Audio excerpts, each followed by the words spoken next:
Welcome to Cleopatra, Queen of Egypt.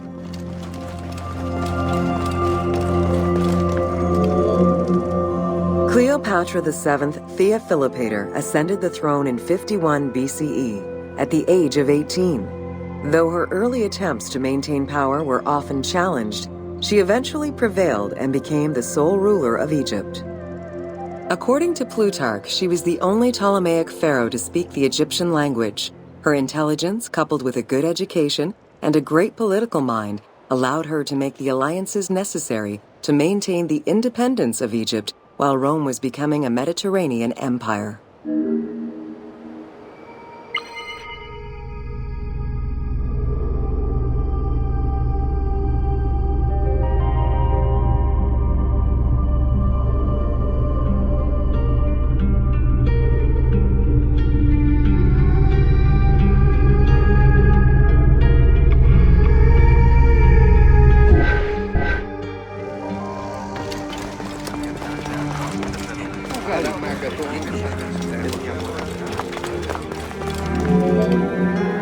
It is important to understand that Cleopatra's knowledge of Egyptian language and keen understanding of the culture allowed her to make powerful ideological reference that resonated with ancient Egyptians.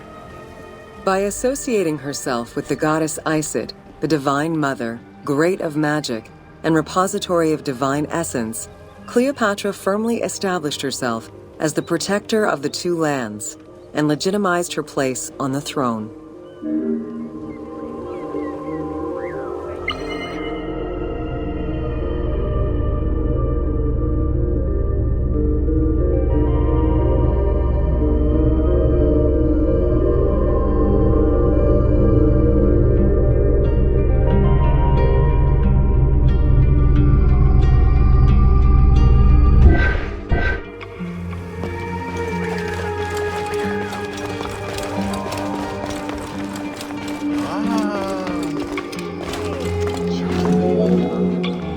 Upon his death in 51 BCE, Ptolemy XII Aulus bequeathed his kingdom to his daughter and eldest son, Cleopatra VII and Ptolemy XIII.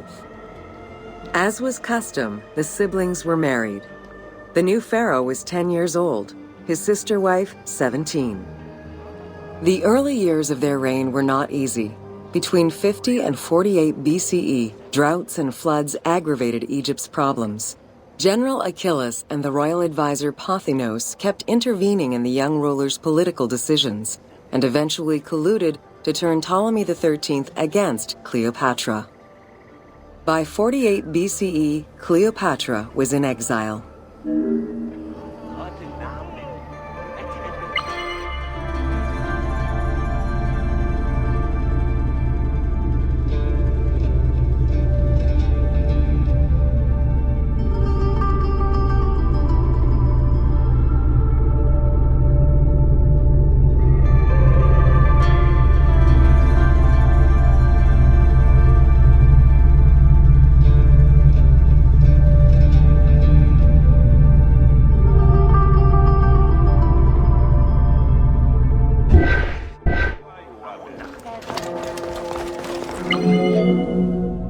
During Cleopatra's exile, the Roman Empire was not without its own internal conflict. Caesar and Pompey were at war with one another, and after his defeat in 48 BCE, Pompey fled to Alexandria in the hope of finding refuge. This turned out to be an unwise decision. Listening to his advisors, Ptolemy XIII elected to have Pompey assassinated, his head kept as a gift, in the hopes of acquiring Caesar's favor. This gambit backfired.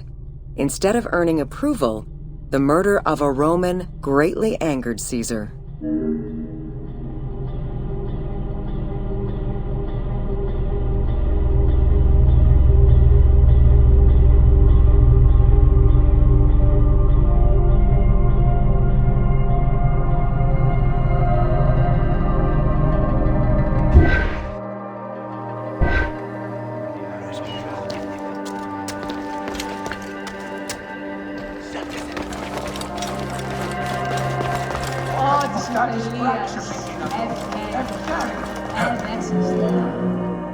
Cleopatra, aware of Caesar's anger against Ptolemy for the murder of Pompey, decided to take advantage of the situation. She returned to Egypt in secret, hoping to establish an alliance with one of the most powerful men of the time. Outside of the legend, where she had herself smuggled into his quarters in a carpet, what exactly happened during that fateful meeting remains a mystery. However, Caesar seemed to see a better ruler for Egypt in Cleopatra than in her young and too easily influenced brother. Invoking Ptolemy XII's will, Caesar attempted to mediate peace between the siblings.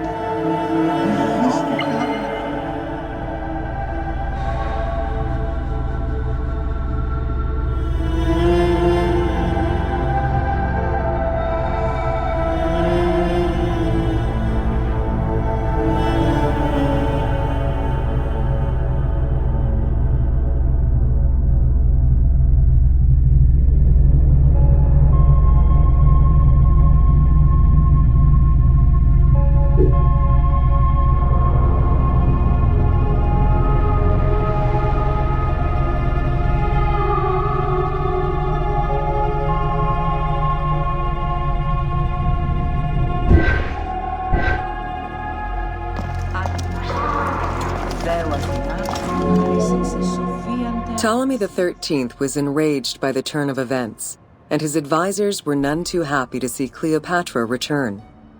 Urged on by General Achillas and Pothinos, the young pharaoh plotted against Caesar and Cleopatra, resulting in the siege of Alexandria in 47 BCE. It was in March 47 BCE that Caesar defeated Ptolemy XIII's forces. The young pharaoh drowned in the Nile after having fled the battlefield. With her opponents dead or powerless, Cleopatra married her other much younger brother, Ptolemy XIV, and finally claimed the throne of Egypt for good. The end of the Alexandrian War also cemented the romantic and political alliance between Cleopatra and Caesar.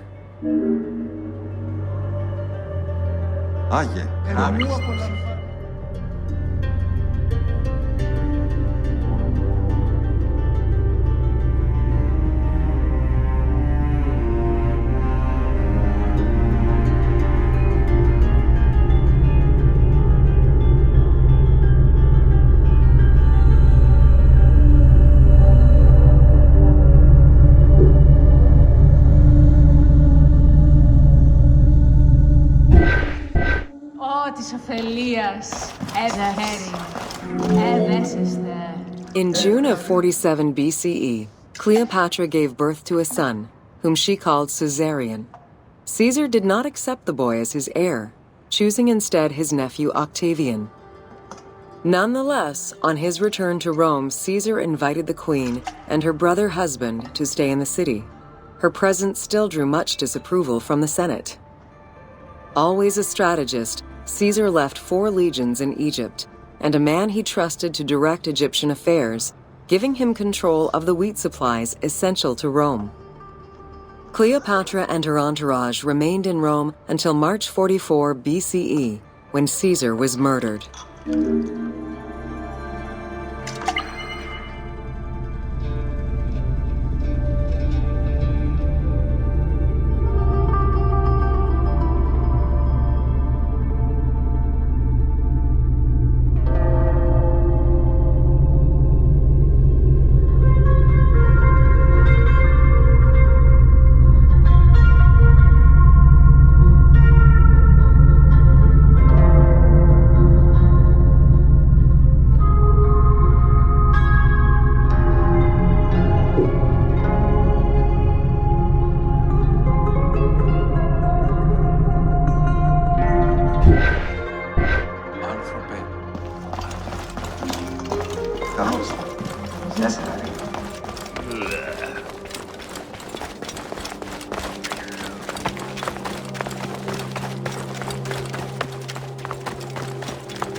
Caesar's most faithful ally, Mark Antony, often visited the Queen of Egypt during his stay in Rome. Unlike most, he recognized the legitimacy of Caesarion. the natural son of Caesar. Antony knew he would need the riches of Egypt in order to fight Octavian and claim the Roman Empire. Cleopatra, in return, saw a powerful ally. In the winter of 41 BCE, she arranged a sumptuous tour of Egypt by boat to show Antony the wealth of her country and the power she held as its ruler. A romantic and political relationship followed. The Roman Senate was once again most displeased. To calm spirits in Rome, Antony married Octavia, sister of Octavian.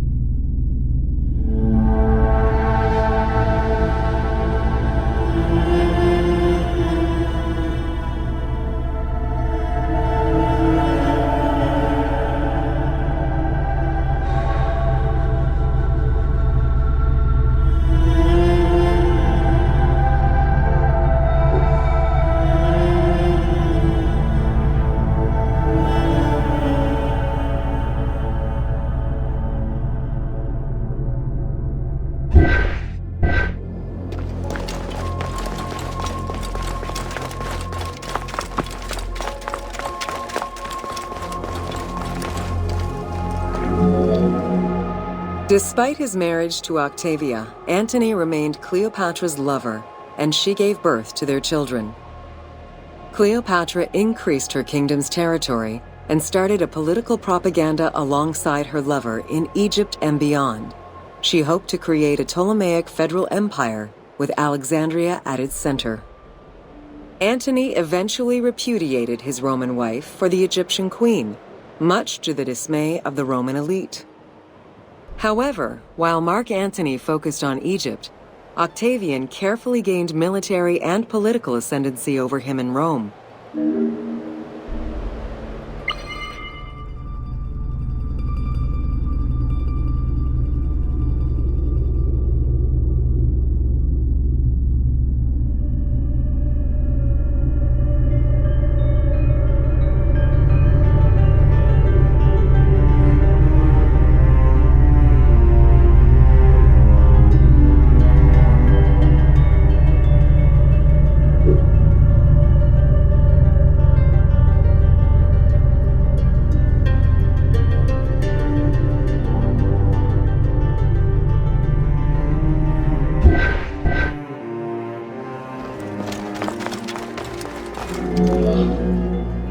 Octavian managed his own propaganda campaign and succeeded. The Roman people hated Mark Antony and Cleopatra. To avoid the censure still inherent in attacking a fellow Roman, Octavian simply declared war against Egypt. Rome's power still reigned supreme. The powerful Egyptian fleet, led by Cleopatra as well as Mark Antony's forces, were defeated in 31 BCE in Actium. Octavian arrived in Egypt in 30 BCE to formalize his victory.